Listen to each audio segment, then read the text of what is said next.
So today I'm going to do a quick video on the importance of RAM and why you want it. And here I'm going to shut up this video I've got playing in the background. But this is exactly my point here, okay? So right now I'm watching a video, it's HD. It's actually a video I recorded for my own channel doing gameplay. Now look, I can skip through it as I want, as I please, and it's almost instant with no lag.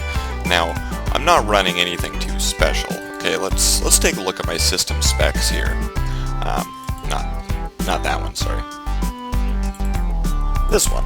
Okay, so right now I'm running an AMD FX 4300 processor.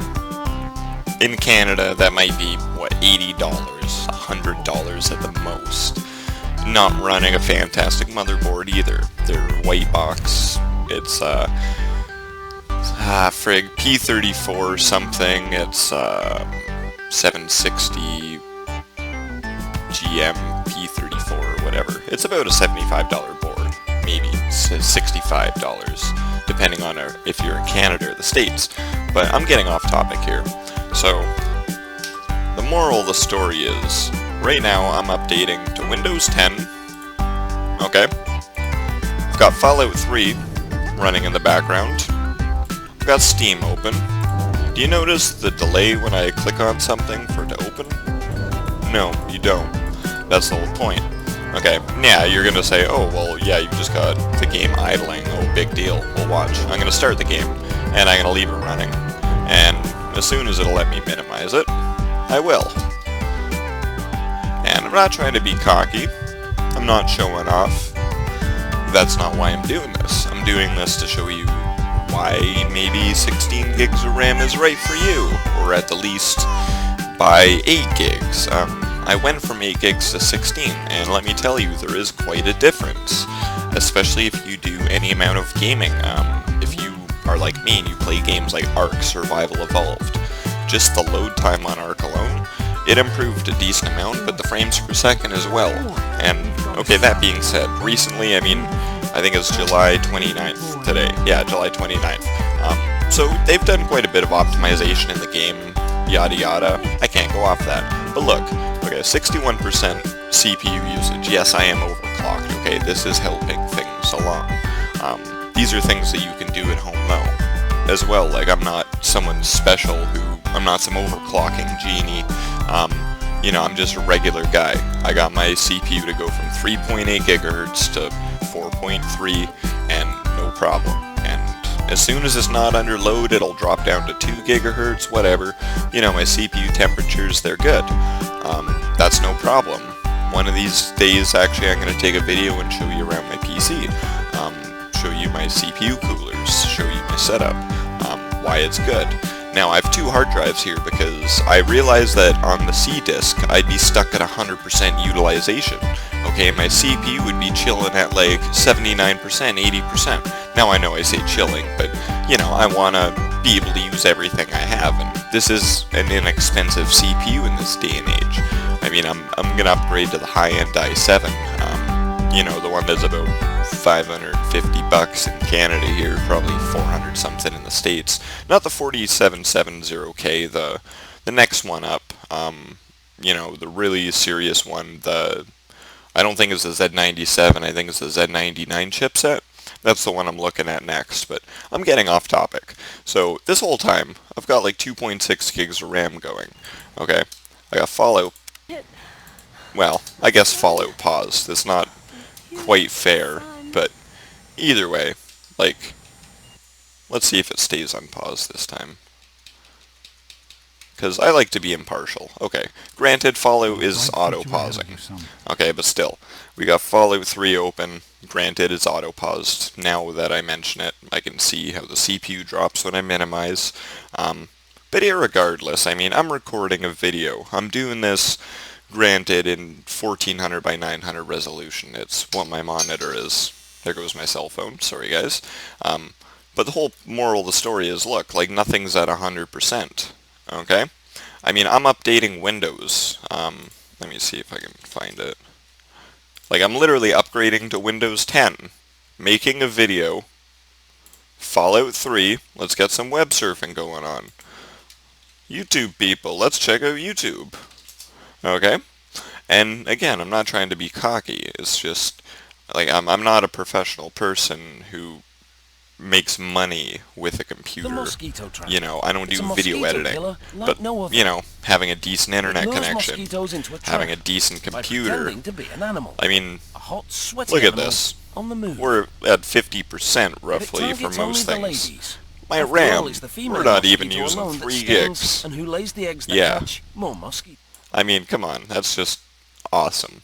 Now, that's why you want to get, like, at least a halfway decent PC setup. But 16 gigs of RAM, you see, I didn't even, like, come close to touching this.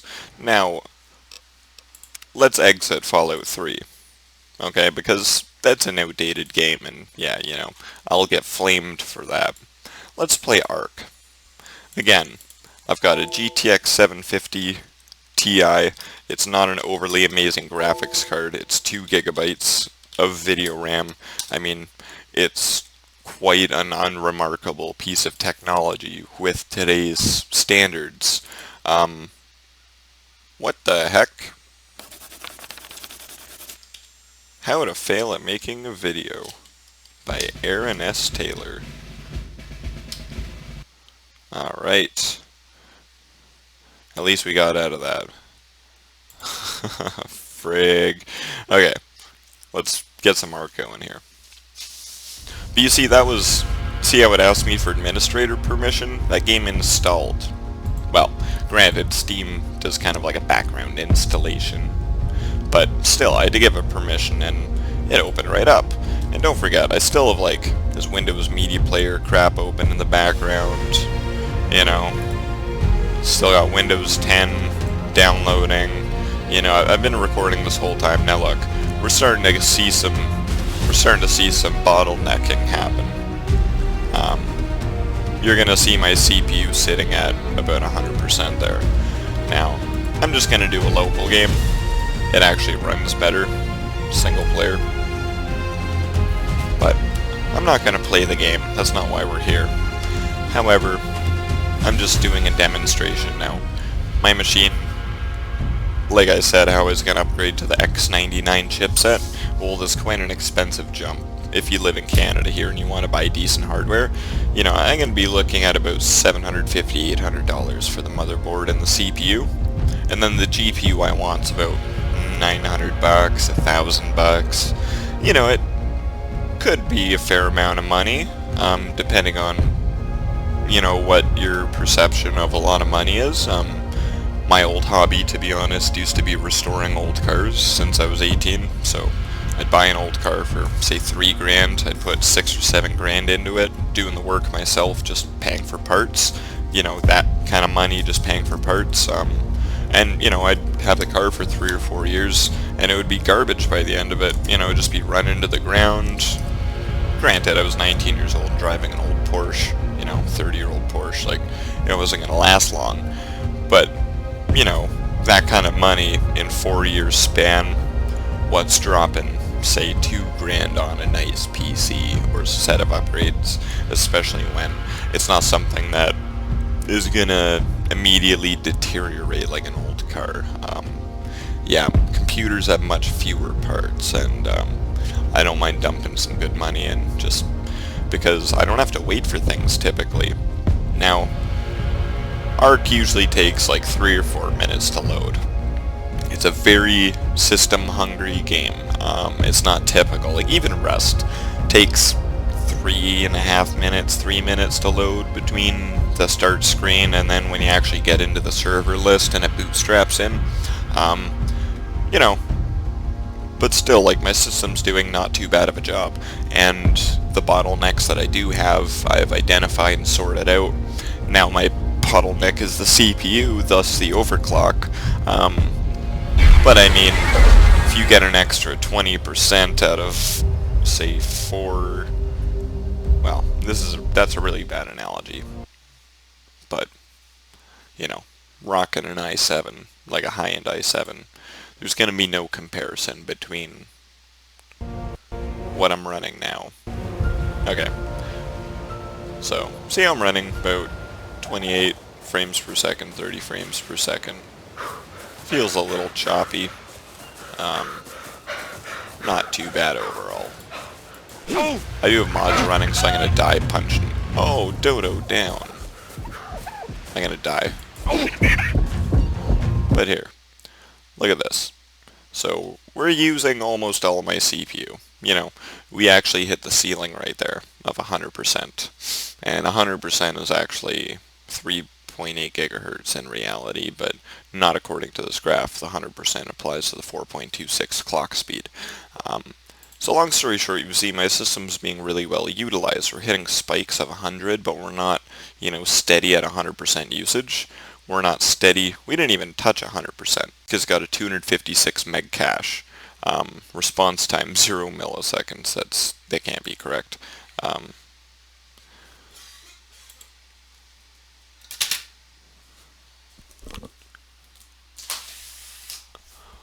Yeah, hopefully this is a little bit helpful. And so ARC, 7.7 gigabytes of RAM used.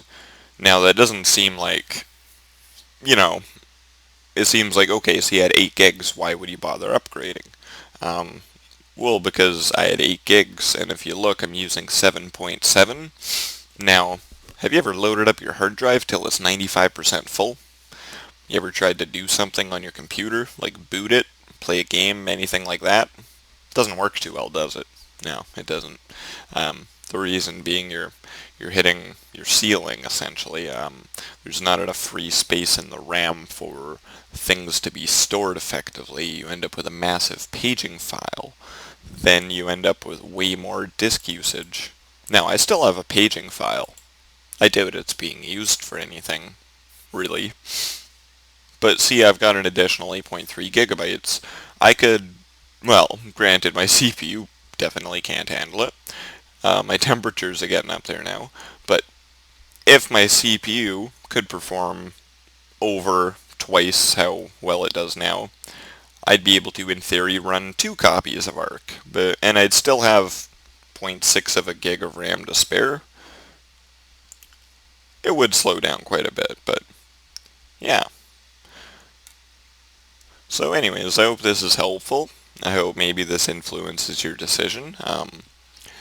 If you don't use really heavy utilization, like if you don't run games like ARC, you know, that require 8 gigs of RAM to run normally, then maybe you don't need 16 gigs. Maybe you could save yourself 50, 60 bucks when you go to buy RAM. Again, I'm going off Canadian prices. My 16 gigs of RAM ran me about 135 bucks off Amazon.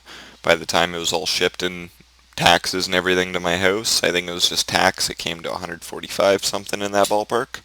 I'm going to have to upgrade to DDR4 soon, so that's going to be 250 bucks for that same set of RAM. Hopefully it'll be worth it. But I hope this has been informative. I hope this helps you kind of design your PC a little bit. I mean, see, I'm almost hitting 100%, but not quite. I'm not bottlenecking. And that's where you're going to see the difference between sitting there and staring at a frozen screen for 10 seconds, waiting for something to happen, waiting for your computer to make a decision, and it just magically happening for you. And I think everyone can agree that it's much more relaxing when you just click on something and it happens. I'm not somebody who likes to wait. I don't like to sit around all day waiting for technology. A computer can sit there for 23 and a half hours of a day and wait for me to come by for half an hour, and it doesn't care.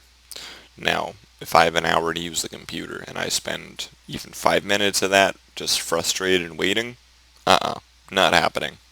Not for this guy. But anyways, I'm going to be ditching the CPU as soon as I can afford it. Like I said, quite expensive upgrades. Then I'm going to have to upgrade my GPU and power supply, and we'll be rocking. But I mean, even if you go into hardware info, it should give me a more detailed breakdown of my actual usage. So this tells me average usage of my CPU since I've opened the program, current usage of each core. So I am hitting quite high numbers. Preparing for the upgrade. Well, I better stop this video. I'm about to upgrade to Windows 10 here. But, see? Now granted, the game counter's glitching, it was just saying 1 frame per second, which clearly is not the case, you know. I'd say it's running at like 28. Oh, there we go, now it updated. Yeah, I knew it was under 30 because it doesn't look that smooth, but still, you know, it's not running bad. When I first got that game, it was running at about 13 frames per second. Now I've upgraded my RAM, overclocked my CPU more, and also they've done some wonderful optimizations in the game. And they claimed originally to do about 30% optimization depending on the GPU. I believe them, I just didn't see 30%. I saw, you know, a good 5-10%, so I'm not going to complain. It works. Yeah, I'm really hoping that this helps somebody make the decision. What I went for is the Corsair Vengeance X. No, not Vengeance X. I think they're just Corsair Vengeance. It was 16 gigabytes, 2 8 gigabyte sticks. They're 1600 megahertz, overclockable to 1866. Yeah, and it was quite a reasonable price. It was something my motherboard could support and something my wallet could afford. And I'm quite happy with it. And again, I didn't just decide to upgrade from 8 gigs to 6 gigs. I'm not that rich. I'm not that snobby. But one of my 4 gig sticks was defective. I had 2 4 gig sticks in my white box PC when I bought it. And I'm hoping somebody can spare themselves from the headache that I had with the blue screens for 4 months. I'm hoping, you know, maybe somebody with the same problem as me will discover this, and I'm hoping that this helps you, because I went through hell with it, and I was ready to give up, and I'm a very stubborn person. I do not give up. And yeah, I really hope that this helps you guys out. I hope you guys enjoyed. I hope you leave a like, subscribe. Also, Hardware Info 64, very good, better than Task Manager, of course. Gives you the actual usage of things like your GPU usage, your PCI link speed. It'll tell you if it's at 2 or 5 gigs per second. Lots of helpful information, especially if you're looking for bottlenecks in your computer, because it'll tell you what's hitting 100% and what's not. If something's overheating, it'll tell you, you know, your motherboard temperature. It'll tell you, like, this is something I set up myself. I just chose the temperatures that were typically the highest. See, this one says my CPU's at 16 degrees. Do you really want to trust that one or the one that says 53? Well, I trust the higher number. See right there, CPU 52. This could be something else. This could be the back of the motherboard. This could be the north bridge or the south bridge or whatever. It's some other part of the motherboard. It's my CPU that's getting 51 degrees. So when I crank the fan speed up, this number goes down. When I turn the fan off, this number goes up. Well, all of them go up, but this is definitely my CPU. It'll tell you your hard drive temperature, you know, so much useful information. It'll tell you the read-write speed of your hard drive, the maximum, the average. You know, it'll tell you the utilization, the read activity, write activity, total activity. You know, the maximum's 100%. I haven't hit 100% for the write for the ST, so this is my OEM drive. Shitty 64 meg cache. This one's 256 meg cache. Look at the write activity. I haven't hit 100%. You know, 192 megabytes per second. 54 megabytes per second. I use this one for my gaming. It's not a solid state drive, but it's a cost-effective solution. It's $100, $110, 3 terabytes. Those types of read speeds, what more do you want, man? Yeah, the write rate looks a little slow, but I haven't actually done anything on it except for open a game. That's why the read rate's up. That's probably why the write activity is also on average 0.4%. But yeah, I mean, this is very useful. I use this program when my power supply wasn't strong enough for my GPU and I was getting black screens. I'd come up here and I'd look at my voltages. Now when you check out the 12 volt rail, where is it? Right there. You know, I'm at 12.056. I'm sitting pretty. The minimum is 11.968. It's getting a little abysmal, but I can live with that. It's not killing my computer. Everything's running. I mean, I have freaking 7 fans in my computer. I'm not expecting, you know, 12.5 volts or some shit. But then again, when I had my old power supply, I was sitting at 11.6 maximum, or current, whatever. You know, your average when you're just sitting there. And, 20 minutes into a game, my PC would go black, because you did a really graphics intensive part. It would go to suck the power, and it's just not there. And something's got to give. And if everything's drawing that power, you're going to go black. Not skin-wise, of course. Talking PC screen. Then I'd blue screens after that, but that's irrelevant. But yeah, it tells you, my fan, it's at 100%. CPU fan, virtual memory committed. Paging file, we're talking about that. Tells me right here. Physical memory, that's your RAM, as far as I'm aware. This type of information is helpful. Tells me 12% of my RAM. So about half and half, paging file and RAM. I don't know why, but it's doing it. So obviously, I was hitting up to half of my RAM usage. It had the other half on the paging file. So if I only had 8 gigs, I'd be hitting 100%. Hypothetically, depending on what you're doing. These are where your computer hits walls. This is where you get what's called bottlenecks. And I just realized this video that was supposed to be a minute has now become way too long, and Windows is getting impatient with me. So I'm gonna end this video now. I'm hoping that somebody found this helpful. I'm hoping that this was educational and informative to some degree. If you know more than me, I apologize for wasting your time, but then again, you shouldn't have watched it to the end if you knew more than I do about this, or if you already knew all this, because, if you're not garnering new information, there's no point. But I hope this helps somebody, and I hope this helps you make a decision where you're not just going to waste money on an upgrade that you don't really need. Now, what to take away from this is that if your PC has a lesser CPU than mine, maybe that's what you want to upgrade first. If you're not running, at least like a quad core with a 4 meg cache, and that's a very inexpensive processor. Again, if you're going to upgrade, I recommend at least 8 meg cache, which I don't have. I have the 4 meg, I think. Get like the 8 meg cache, the quad core. Get one that's around 3.8 gigahertz, or at least 3.2. If you're into the high-end i7s, you can sacrifice the clock speed, because that processor is gonna. It doesn't matter if my processor is at 6 gigahertz and yours is gonna win. It's just what the math comes down to.